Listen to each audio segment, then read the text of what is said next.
Praise the lord. దేవుని నామానికి మహిమ కలుగును గాక. మీ అందరికీ వందనములు. మరి దేవుడు ఇచ్చిన ఈ అవకాశాన్ని బట్టి దేవునికి మహిమ కలుగును గాక. మరి ఈరోజు దేవుని వాక్యము విందాము. కీర్తనలు 127 3వ వచనము. కుమారులు యెహోవా అనుగ్రహించు స్వాస్థ్యము, గర్భఫలము ఆయన ఇచ్చు బహుమానమే. మరి దేవుని వాక్యం చూసుకున్నట్లయితే కుమారులు యెహోవా అనుగ్రహించు స్వాస్థ్యం అంట, గర్భఫలము ఆయన ఇచ్చు బహుమానము. మరి ఆయన మనకి బహుమానంగా ఇచ్చిన మన పిల్లల్ని మరి మనం ఎలా పెంచాలి, మరి ఎలా కాపాడుకోవాలి, మరి మనం దేవుని వాక్యం ద్వారా తెలుసుకుందాము. మరి మనకి దేవుడు మంచి బహుమానంగా మనకి పిల్లల్ని ఇచ్చాడు. కాబట్టి మనం వాళ్ళని వాక్యం ద్వారా, ప్రార్థన ద్వారా మనం కాపాడుకోవాలండి. మరి ఎందుకంటే వాళ్ళు ఈ లోక పాపంలో పడిపోకుండా, మరి వారు నశించిపోకుండా మనం వారిని కాపాడుకునేవారుగా ఉండాలండి. మరి దేవుడు మనకి ఇచ్చాడంటే మరి వాళ్ళ పట్ల దేవుడికి ప్రణాళిక ఉంటుందండి.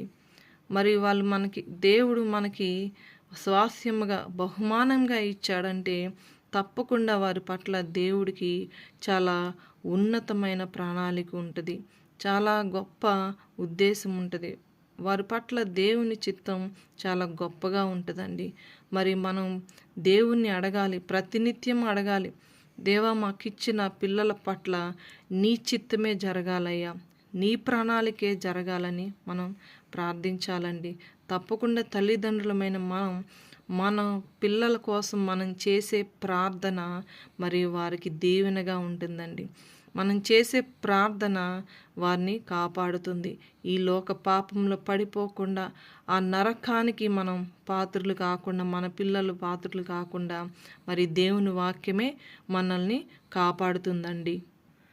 సామెతల గ్రంథము 22వ అధ్యాయము 6వ వచనం చూసినట్లయితే, బాలుడు నడువవలసిన త్రోవను వానికి నేర్పుము, వాడు పెద్దవాడైనప్పుడు దాని నుండి తొలగిపోడు. మరి ఇక్కడ ఫుట్బాల్లో చూసుకున్నట్లయితే వృద్ధుడైనప్పుడు మరి మనం దేవుని వాక్యం వాడికి నేర్పించాలండి పిల్లలకి. బాలుడు నడువవలసిన త్రోవను వానికి నేర్పుము, వాడు పెద్దవాడైనప్పుడు దాని నుండి తొలగిపోడు. మరి వృద్ధుడైనప్పుడు మరి వృద్ధుడయ్యేంత వరకు కూడా తొలగిపోడంటండి. మరి తల్లిదండ్రులుగా మనం ఏదైతే మన పిల్లలకి నేర్పిస్తామో అదే వాళ్ళు నేర్చుకుంటారండి. మొట్టమొదటిగా మనం వారికి ఒక మాదిరి చూపించాలి. మనం ఎలాగైతే భక్తి జీవితంలో భక్తిగా జీవిస్తున్నామో, ఆత్మీయంగా జీవిస్తున్నామో మన పిల్లలు కూడా అదే నేర్చుకుంటారండి. కాబట్టి మొదటిగా మనం ఆత్మీయంగా జీవిస్తున్నామా లేదా అనేది మనల్ని మనం పరిశీలించుకోవాలి.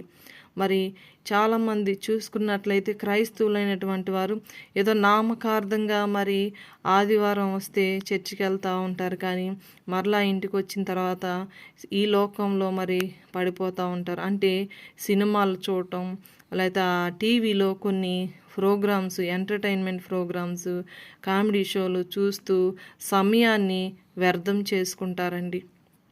చాలా సమయం వ్యర్థం చేసుకుంటూ ఉంటారు. మరి మనం సినిమాలు చూస్తూ ఉన్నప్పుడు మన పిల్లలు కూడా చూస్తారండి. మనం ఏదైతే నేర్చుకుంటున్నామో మన పిల్లలు కూడా అదే నేర్చుకుంటూ ఉన్నారు. కానీ ఇక్కడ దేవుని వాక్యం ఏం సెలవిస్తుంది? బాలుడు నడువవలసిన త్రోవను వానికి నేర్పుము, వాడు పెద్దవాడైనప్పుడు దాని నుండి తొలగిపోడని దేవుని వాక్యం సెలవిస్తూ ఉంది. మరి మనం పిల్లలకి ఏమి నేర్పిస్తున్నామండి? మరి ప్రతినిత్యం వాక్యం పిల్లలకి నేర్పుతున్నామా? మరి మనం పిల్లల విషయంలో ఎంతో ఆలోచిస్తామండి. వాళ్ళని మనం ఎంతో కాపాడుకుంటాం. రోజుల పిల్లల నుంచి మనం చాలా కాపాడుకుంటాం. వాళ్ళకి 3-4 సంవత్సరాలు వచ్చిన తర్వాత మరి వాళ్ళని ఏ స్కూల్లో చదివించాలి, మరి ఏం చదివించాలి, ఎక్కడ స్టడీ బాగుంటుంది అన్నీ ఆలోచిస్తామండి. వాళ్ళ కోసం మనం ఎంతో ఆలోచిస్తాము.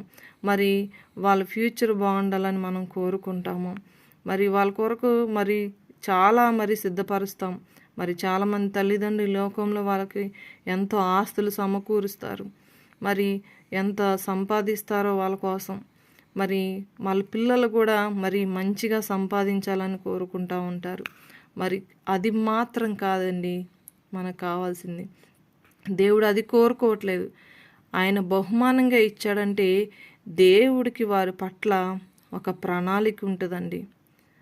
వారి పట్ల దేవునికి గొప్ప ప్రణాళిక ఉంది. అది మరి మనం ప్రతినిత్యం కూడా ప్రార్థన ద్వారా దేవుని సన్నిధిలో కనిపెట్టుకోవాలండి. మరి ప్రతినిత్యం వాళ్ళకి వాక్యం నేర్పించాలి. మరి ప్రతిరోజు పిల్లలతో హోంవర్క్ చేపిస్తాం. వాళ్ళు చదవకపోతే ఊరుకోం మనం. వాళ్ళు అన్నం తినపోతే ఊరుకోం. మరి దేవుని వాక్యం చదివించరండి.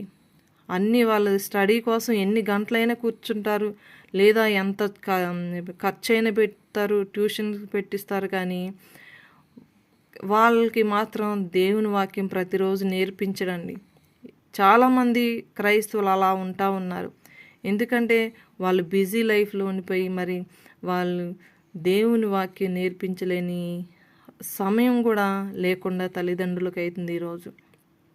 వాళ్ళు ఎంత చదివిస్తున్నాం అనేది కాదండి, మరి ప్రతినిత్యం వాళ్ళకి దేవుని వాక్యం కూడా నేర్పించాలి. దేవుని వాక్యం ప్రతిరోజు చదవడం నేర్పించాలి వాళ్ళకి. ఆయన సన్నిధిలో ప్రతిరోజు ప్రార్థించడం నేర్పించాలి. ప్రతిదినం కుటుంబ ప్రార్థన ఉండాలి. కుటుంబంలో మరి అందరూ కలిసి ప్రార్థించాలి. మరి పిల్లలకి మనం అది నేర్పించాలండి తప్పకుండా. మరి దేవుడు మనకి ఇచ్చాడంటే మరి వాళ్ళని మనకిష్టం వచ్చినట్టు పెంచడం కోసం కాదండి, ఈ లోకానుసారంగా పెంచడానికి కాదు. మనం వాళ్ళని ఆత్మీయంగా పెంచాలి. మరి మనం ఆత్మీయంగా ఉంటే వాళ్ళు ఆత్మీయంగా ఉంటారండి. మరి దేవుని వాక్యం ఒకసారి చూసుకుందాము. రోమీలకు రాసిన పత్రిక 8వ అధ్యాయము 5వ వచనము. శరీరానుసారులు శరీర విషయముల మీద మనసునుంతురు, ఆత్మానుసారులు ఆత్మ విషయాల మీద మనసునుంతురు. శరీరానుసారమైన మనసు మరణము, ఆత్మానుసారమైన మనసు జీవమును సమాధానమునై ఉన్నది. ఏలయనగా శరీరానుసారమైన మనసు దేవునికి విరోధమై ఉన్నది. అది దేవుని ధర్మశాస్త్రమునకు లోబడదు, ఏమాత్రమును లోబడనేరదు. కాగా శరీర స్వభావం గలవారు దేవుని సంతోషపరచనేరారు. దేవుని ఆత్మ మీలో నివసించిన యెడల మీరు ఆత్మ స్వభావం గలవారే కానీ శరీర స్వభావం గలవారు కారు. ఎవడైనను క్రీస్తు ఆత్మ లేనివాడైతే వాడాయన వాడు కాదు. మరి నిజమేనండి, మనం తల్లిదండ్రులుగా దేవుని ఆత్మ కలిగి మనం జీవించినట్లయితే, ఆత్మీయంగా జీవించినట్లయితే, దేవుని వాక్యానుసారంగా జీవించినట్లయితే మరి మన పిల్లలు కూడా మరి దేవుని ఆత్మతో నింపబడతారండి. మరి మనం ఏదైతే పిల్లలకి నేర్పిస్తామో అదే నేర్చుకుంటారు. ఆ విషయం మనం ఎప్పటికీ గుర్తుపెట్టుకోవాలి. మీరు సినిమాలు చూస్తూ ఉంటే పిల్లలు కూడా అదే చూస్తూ ఉంటారు. మరి దేవుడు మనకి పిల్లల్ని ఇచ్చింది లోకానుసారంగా పెంచడానికి కాదండి, మనం దేవుని యందు భయభక్తులతో పెంచే విధంగా మన పిల్లల్ని జాగ్రత్తగా చూసుకోవాలి. మరి మనం ఏదైతే మనం పిల్లల కోసం ఆస్తులు సంపాదించడం కాదు కానండి, దేవుని యొక్క ఆశీర్వాదాలు సంపాదించాలండి. ఈ లోకంలో ఆస్తులు ఇవాళ ఉంటే రేపు పోతాయి, అవి శాశ్వతంగా ఉండేవి కాదండి. మరి మనం ఆశీర్వాదాలు సంపాదించాలండి మన పిల్లలకి. ఆ ఆశీర్వాదాలు మన పిల్లలకు మాత్రమే కాదు కానండి, పిల్లల వరకు కూడా మరి తరతరాలు వరకు ఆ ఆశీర్వాదాలు మరి ఉంటాయండి. ఎప్పటికీ కూడా ఆశీర్వాదాలు అనేవి ఉంటాయి. కాబట్టి మనం వారి కోసం ప్రతినిత్యము మొరపెట్టాలి. మరి మనం దేవుని ఆత్మ కలిగి జీవిస్తున్నామా? మన పిల్లల్ని ఆత్మీయంగా మరి పెంచగలుగుతున్నామా? ఒక్కసారి మనం ఆలోచించుకుందామండి. యెషయా గ్రంథము 59వ అధ్యాయము 21వ వచనంలో ఉంటుంది. దేవుని వాక్యం మనకి ఏం సెలవిస్తుందంటే, నేను వారితో చేయు నిబంధన ఇది, నీ మీదనున్న నా ఆత్మయు నేను నీ నోట నుంచిన మాటలను నీ నోటి నుండి నీ పిల్లల నోట నుండి నీ పిల్లల నోట నుండి ఈ కాలం మొదలుకొని ఎప్పుడునూ తొలగిపోవు అని యెహోవా సెలవిచ్చున్నాడు. మరి మనం దేవుని ఆత్మతో నింపబడ్డప్పుడు మరి ఆ ఆత్మ మన పిల్లల మీద కూడా ప్రభావం చూపుతుందండి.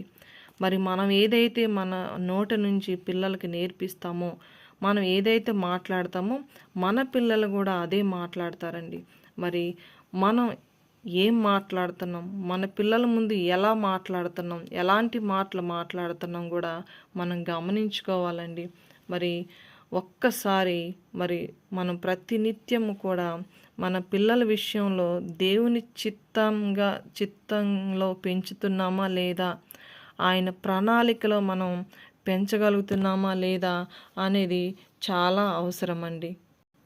నిర్గమాకాండము 20వ అధ్యాయము 6వ వచనంలో, నన్ను ప్రేమించి నా ఆజ్ఞలు గైకొను వారిని 1000 తరముల వరకు కరుణించువాడినై ఉన్నాను అని దేవుని వాక్యం సెలవిస్తూ ఉందండి. మరి మనం దేవుని ఆజ్ఞలను అనుసరించి నడుచుకున్నట్లయితే మరి మన పిల్లల్ని తరతరాలు కూడా మరి 1000 తరాల వరకు కూడా ఆయన కరుణించువాడై ఉన్నాడండి. మరి ఇది మనం జ్ఞాపకం చేసుకొని మరి ఆయన వాక్యానుసారంగా మన పిల్లల్ని మనం పెంచాలి. విలాప వాక్యములు 2వ అధ్యాయము 19వ వచనంలో దేవుని వాక్యం ఇలా సెలవిస్తూ ఉంది. నీవు లేచి రేయి మొదటి జామున మొరపెట్టుము, నీళ్లు కుమ్మరించినట్లు ప్రభు సన్నిధిని నీ హృదయము కుమ్మరించుము, నీ పసిపిల్లల ప్రాణము కొరకు నీ చేతులను ఆయన తట్టు ఎత్తుము. మరి ప్రతినిత్యం కూడా అండి మరి తల్లిదండ్రులుగా మనం మన పిల్లల కోసం మరి రేయి మొదటి జామున మరి మనం ప్రార్థించేవారుగా ఉండాలండి. ఆ ప్రార్థనే వారిని కాపాడుతుందండి. మరి తల్లిదండ్రులుగా మనం వారి కోసం ఎంత సమయం ప్రార్థిస్తున్నాం? ఈరోజు చాలామందికి పిల్లల కోసం మరి కుటుంబం కోసం ప్రార్థన చేసే సమయం ఉండట్లేదండి చాలామందికి. మరి ఆ ఉద్యోగాల నిమిత్తమో లేకపోతే ఇంట్లో పనుల నిమిత్తమో ఏదేమైనప్పటికీ కూడా మరి ప్రార్థించలేని స్థితిలో క్రైస్తవులు ఉంటా ఉన్నారు. మరి ఆ ఫోన్కి ఎంతో సమయం ఇస్తూ ఉన్నారు. మరి ఈ లోకానుసారమైనటువంటి వాటి కోసం ఎంతో సమయం ఇస్తూ ఉన్నారు, కానీ పిల్లల కోసం మాత్రం ప్రార్థించే సమయం లేకుండా అవుతూ ఉందండి. పిల్లల కోసం ప్రార్థించాలి. స్త్రీలైనటువంటి వారు మరి తల్లులు పిల్లల కోసం ప్రార్థించాలండి. ప్రతినిత్యము కూడా రేయి మొదటి జామున మరి నీళ్లు కుమ్మరించినట్లుగా మరి తప్పకుండా మనం ప్రార్థించాలండి. ఆయన సన్నిధిలో, ప్రభు సన్నిధిలో మన హృదయం కుమ్మరించి మన పసిపిల్లల ప్రాణం కొరకు మన చేతులెత్తి మనం ప్రార్థించేవారుగా ఉండాలండి. కీర్తనలు 119 కీర్తనలు 9వ వచనం మరి ఏం దేవుని వాక్యం చూసుకుందాము. యవనస్తులు దేని చేత తమ నడత శుద్ధిపరుచుకుందురు, నీ వాక్యమును బట్టి దాన్ని జాగ్రత్తగా చూచుకున్న చేతనే కదా. మరి చూడండి, మరి యవ్వన కాలంలో మరి మనం ఈ లోకంలో ఉన్నాం కాబట్టి మరి మన పిల్లలు మరి యవ్వన కాలంలో తొట్టిల్లిపోవచ్చండి. దేవుని వాక్యం సెలవిస్తూ ఉంది, యవ్వనస్తులు తప్పక త్రొట్టిల్లుదురని. మరి ఒక్కొక్క సమయంలో మన పిల్లలు పడిపోయినప్పటికీ మరి ఇక్కడ దేవుని వాక్యం ఏం సెలవిస్తూ ఉందంటే, యవ్వనస్తులు దేని చేత తమ నడత శుద్ధిపరుచుకుందురు, నీ వాక్యమును బట్టి దాన్ని జాగ్రత్తగా చూచుకుంటూ చేతనే కదా. కాబట్టి మనం చిన్ననాటి నుంచి పిల్లలకి మరి వాక్యం చదవటం నేర్పించాలండి. కంఠస్థ వాక్యం చెప్పాలి. మరి ఒక సేవకుడు చెప్తా ఉన్నాడు, తన తల్లి అంటే చిన్నప్పటి నుంచే మరి వాళ్ళకి ప్రతిరోజు వాక్యం చదివియటం అంట వాళ్ళతో. మరి వాక్యం చెప్పితేనే వాళ్ళకి మరి టిఫిన్ పెట్టేదంట, భోజనం పెట్టేదంట. లేకపోతే మరి టిఫిన్ ఉండేది కాదంట, వాళ్ళకి భోజనం ఉండదంట. మరి ఎంతో మరి పిల్లల్ని భయభక్తులతో పెంచిందండి. వాళ్ళకి జ్వరం వచ్చినప్పటికీ కూడా మరి ఆ తల్లి అంట వాళ్ళకి వాక్యం చెప్తేనే మరి వాళ్ళకి ఆహారం పెట్టేదంటండి. మరి ఆ విధంగా పెంచటం వల్ల ఈరోజు ఆయన గొప్ప సేవకుడయ్యి అనేక సంఘాలని మరి నిర్మించాడండి. అనేక మందిని మరి దేవుని వైపు త్రిప్పాడు. మరి మనం కూడా మన పిల్లల్ని మరి వాక్యం చేత పెంచాలండి. దేవుడు మనకిచ్చింది బహుమానంగా వాళ్ళని ఇష్టానుసారంగా పెంచడానికి కాదండి, ఆయన కొరకు పెంచడం కొరకు ఇచ్చాడు. ఆయన చిత్తం వారి పట్ల జరగాలండి. ఆయన చిత్తమే వాళ్ళ పట్ల నెరవేరాలి. ఆయన ప్రణాళికే వారి పట్ల నెరవేరాలి. మనం ప్రతినిత్యం ప్రార్థించాలి, దేవుని చిత్తం వారి పట్ల జరగాలని. మన పిల్లల విషయంలో మనం ఎన్నో అనుకుంటాం, వాళ్ళు డాక్టర్ అవ్వాలని, ఇంజనీర్ అవ్వాలనో లేకపోతే ఏదో ఒకటి మనం ఆలోచిస్తామండి. కానీ దేవుని ఆలోచనలు వేరే ఉంటాయండి. మరి యెషయా గ్రంథం 55వ అధ్యాయం 8వ వచనంలో చూసినట్లయితే, నా తలంపులు మీ తలంపులు వంటివి కావు, మీ త్రోవలు నా త్రోవలు వంటివి కావు, ఇదే యెహోవా వాక్కు. ఆకాశములు భూమికి పైకి ఎంత ఎత్తుగా ఉన్నవో, మీ మార్గముల కంటే నా మార్గములు, మీ తలంపుల కంటే నా తలంపులు అంత ఎత్తుగా ఉన్నవి. మరి ఇలా ఇక్కడ దేవుని వాక్యం చూసినట్లయితే, మరి మన పట్ల, మన పిల్లల పట్ల దేవునికి చాలా గొప్ప తలంపులు ఉన్నాయండి. ఆయనకి గొప్ప ఆలోచనలు ఉన్నాయి మన పట్ల. మరి భూమి కంటే ఆకాశం ఎంత ఉన్నతంగా ఉందో, మరి అలాగే మన పట్ల, మన పిల్లల పట్ల కూడా ఆయన తలంపులు, ఆయన ఆలోచనలు అంత ఉన్నతమైనవండి. మనం ఆలోచిస్తాం, మన పిల్లలు మా పిల్లలు అమెరికాలో ఉన్నారు, మా పిల్లలు ఇంత సంపాదిస్తున్నారు, అంత సంపాదిస్తున్నారని చాలా గొప్పలు చెప్పుకుంటారండి తల్లిదండ్రులు. మరి మనం అది కాదండి క్రైస్తవులుగా చెప్పుకోవాల్సింది. మరి నిజమే, మన పిల్లలు ఆశీర్వదించబడాలి, ఉన్నత స్థితిలో ఉండాలి. కానీ అంతకంటే ముఖ్యంగా దేవుని కొరకు నిలబడాలండి. వారు ఎక్కడ పని చేసినా వాళ్ళు సత్ప్రవర్తన కలిగి, సత్క్రియలు కలిగి, మరి వాళ్ళు ఒక మాదిరి చూపించి మరి దేవుని వైపు త్రిప్పేవారు, ఇతరులని దేవుని కొరకు సంపాదించేవారుగా, ఇతరులని దేవుని వైపు త్రిప్పేవారుగా మన బిడ్డలు ఉండాలండి. అటు రీతిగా వారిని మనం పెంచాలి. మరి మోషే తల్లిదండ్రులు చూసినట్లయితే, మరి హెబ్రీలకు రాసిన పత్రిక 11వ అధ్యాయము 23 వచనంలో మనం చూసినట్లయితే, మోషే పుట్టినప్పుడు అతని తల్లిదండ్రులు ఆ శిశువు సుందరుడై ఉంట చూచి విశ్వాసమును బట్టి రాజాజ్ఞకు భయపడక 3 మాసములు అతని దాచిపెట్టిరి. మోషే పెద్దవాడైనప్పుడు విశ్వాసమును బట్టి ఐగుప్తు ధనము కంటే క్రీస్తు విషయమైన నింద గొప్ప భాగ్యమని ఎంచుకొని అల్పకాల పాప భోగము అనుభవించుట కంటే దేవుని ప్రజలతో శ్రమ అనుభవించటం మేలని యోచించి ఫరో కుమార్తె యొక్క కుమారుడని అనిపించుకొనుటకు ఒప్పుకొనలేదు. ఏలయనగా అతడు ప్రతిఫలముగా కలగబోవు బహుమానమందు దృష్టి ఉంచెను. మరి చూడండి, ఇక్కడ మరి మోషే మరి ఫరో కుమార్తెకి కుమారుడిగా ఉండటానికి ఆయన ఒప్పుకోలేదండి. మరి మోషే తల్లిదండ్రులు చూడండి, మరి మోషేని కానీ, అహరోన్ని కానీ, మిరియామును కానీ ఏ విధంగా పెంచారు. మరి వాళ్ళు విశ్వాసమును బట్టి రాజుకు భయపడలేదు, రాజాజ్ఞకు భయపడలేదండి, వారు దేవునికి భయపడ్డారు. మరి మోషే పట్ల దేవుని చిత్తం ఏమిటనేది వారు గ్రహించుకొని మరి వారు తల్లిదండ్రులుగా వారు ఎంతో భయంతో భక్తితో పెంచారో మరి తెలియదు. నిజంగా ఇక్కడ చూసినట్లయితే మరి ఆ మోషేని బట్టి అర్థమవుతుందండి. మరి మోషే ఈ లోకాశల వైపు ఈ లోకంలో ఈ అల్పకాల భోగము మరి అల్పకాల పాప భోగము అనుభవించుట కంటే మరి దేవుని ప్రజలతో శ్రమ అనుభవించటం మేలని యోచించి ఫరో కుమార్తె యొక్క కుమారుడు అని అనిపించుకుంటూ ఒప్పుకోలేదండి ఆయన. మరి ఎందుకంటే ప్రతిఫలముగా కలుగబో బహుమానమందు దృష్టి ఉంచాడు. మరి దేవుడు మనకి మరి ఆ పరలోకంలో వాడబారిని స్వాస్థ్యమును భద్రపరిచి ఉంచాడండి. మరి మనం పిల్లలకి చెప్పాలి. ఎంతసేపు చాలామంది తల్లిదండ్రులు పిల్లల్ని అది చదువు, ఇది చదువు, ఆ జాబ్ చేయాలి, ఈ జాబ్ చేయాలి, మా పిల్లలు ఇంత సంపాదించాలి అని కోరుకుంటా ఉన్నారు. మరి పిల్లలు కూడా అలాగే ఇక గంటలు చదువు కోసం మరి ఆ ఫోన్ల దగ్గర లోకానుసారమైనటువంటి సమయం ఎంతో వ్యర్థం చేసుకుంటున్నారు. కానీ మరి దేవుని కోసం సమయం ఏమిటో నేర్పించట్లా. మరి ఈ లోకంలో ఎన్ని పనులు చేసినా కానండి దేవుని పని చేయాలి అనేది మన పిల్లలకి నేర్పించాలండి. వారి కోసం మనం ప్రార్థించాలి, దేవుని పనిలో వాడబడాలని మనం ప్రార్థించాలండి.